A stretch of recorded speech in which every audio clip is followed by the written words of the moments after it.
What's going on, YouTube? It's your boy, Dermy Wormy. Now, when it comes to Disney, Marvel, all that, we know it's not a good situation. It's very bad. Very, very, very bad. Things are crumbling all around it. They're constantly having issues here, there, everywhere. Issues ranging from nobody really watching their content. Attendance at the park is down. Now, it's not completely awful, but it's down. They did have a whole hotel shut down, by the way, the Galaxy Star Cruiser. And yeah, it's not looking good, and it's not looking even, it's starting to look even worse now, especially after simple information came out recently due to the that book that's running around that everybody keeps referencing.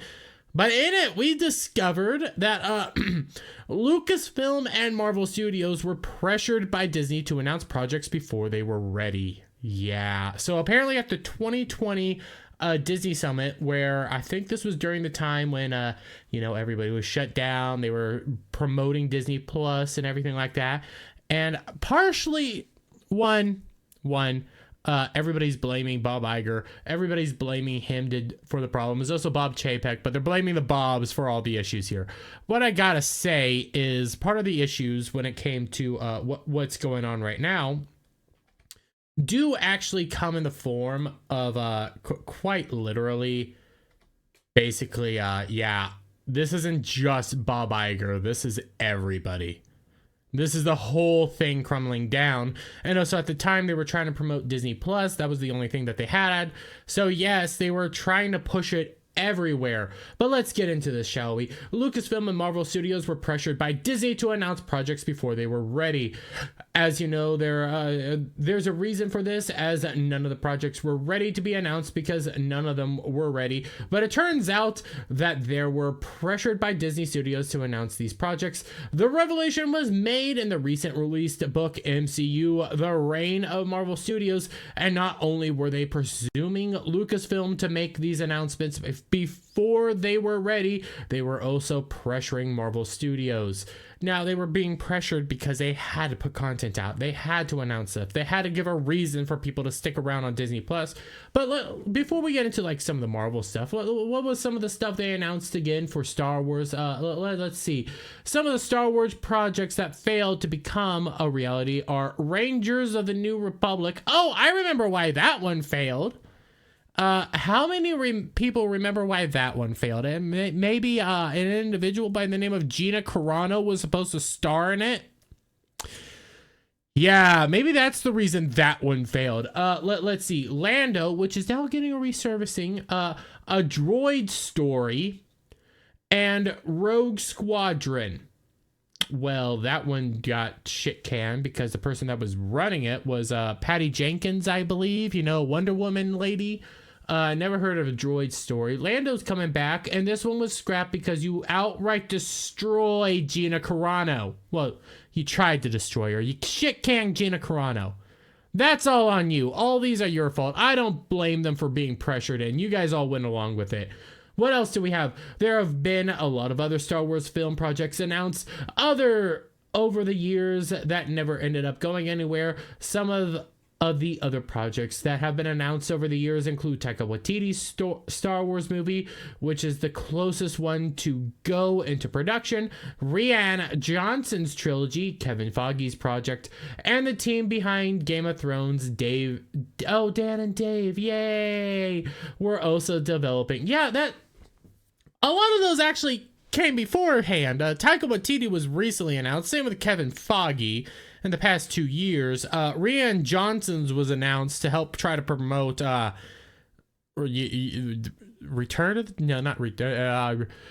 Last Jet, TLJ, it was announced to try to do that. You have all sorts of stuff, and Dan and Dave were announced because Game of Thrones was at a high point at one point. So yeah, you've had garbage just destroyed all over the place at Star Wars. So I'm not going to blame Disney into pressuring you guys to announce stuff. You guys have been announcing stuff for a long time. But when it came to Marvel was decent at something. They were decent at hiding the cracks and the crumbles, and it wasn't until at least COVID when we started fully realizing that, yeah, everything's garbage over there. But they were pressured into announcing Armor Wars and Fantastic Four, which, again, I'm actually going to push back on Because that doesn't make any logical sense when you acknowledge that they've been announcing projects as well for years on end. They've been announcing stuff constantly ever since the end of phase 1. They started doing all these phases. They started announcing, hey, we're gonna do this, hey, we're gonna do this, hey, we're gonna do this, hey, we're gonna do this, hey, we're gonna do this. The movies ended up becoming, hey, see this movie so you can get excited for next movie at the end of this movie. That's what you guys have been doing. So I'm not going to be blaming Disney overall for announcing projects that aren't ready to be announced when you guys have been announcing projects years in advance. You guys are the ones that are having this issue, not anybody else. You. It's all on you. You don't see these issues coming out of Nintendo. You don't see these issues coming out of PlayStation. Honestly, you kind of see these issues coming out of Xbox and Microsoft. Let's be real, but not fully. But yeah. And Activision. I mean, they just acquired Activision. But that's another story for another time. A lot of these successful companies, you're not seeing these stories come out of. You're not seeing them now turn around and go like, hey, no, it was because the business pressured me into doing this. It was business. Healthy companies don't do that. And it begs to wonder why Nelson Peltz is back trying to retake over the place. Well, not take over. Okay. Nelson Peltz is a activist. It means different in this situation. Activist investor. He's trying to get lead investment power so he can push the stuff the way he sees fit. He has successfully helped change companies like Wendy's and stuff like that. He just wants the company to be profitable. He thinks he has a way to do it. He's back. He was just here in January. Now he's back again trying to do it all over again. And there's a good chance with the fact that since January, the stock has continued to plummet. Yeah, there's a good chance investors are going to side with him. But let me get your guys' thoughts on all this down in the comments below. If you like this video, please give it a thumbs up. Share it out, friends. Hit that subscribe button. Hit that notification bell for every time I put out a new video and go live. And I'll see you all on the next one. Bye for now. What's going on, guys? Listen, I don't know about you, but I like to indulge in some of the liquids of fun times, okay? And oftentimes I wake up the next day with a headache and stuff like that. And to be honest, the only way that truly helps cure these morning blues, as I would call them, would be coffee. And you know who puts out good coffee, guys? CoffeeBrandCoffee.com. Listen, Coffee Brand Coffee is an American-based company. It was founded by the Quartering.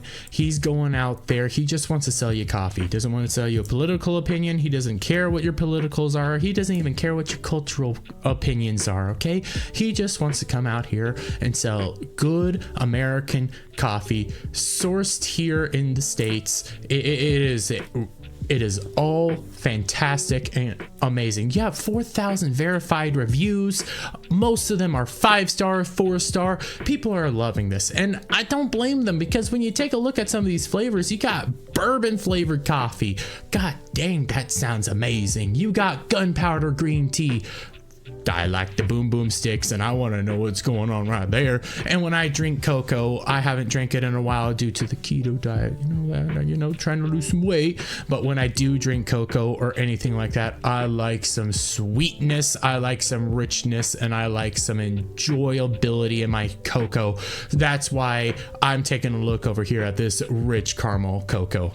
I mean, just think of how amazing it is. And guys, if you go to Coffee Brand Coffee, which links will be in the description down below, you can use coupon code BACKTACO, one word, BACKTACO, and you can get 10% off your purchase. That's CoffeeBrandCoffee.com, coupon code BACKTACO.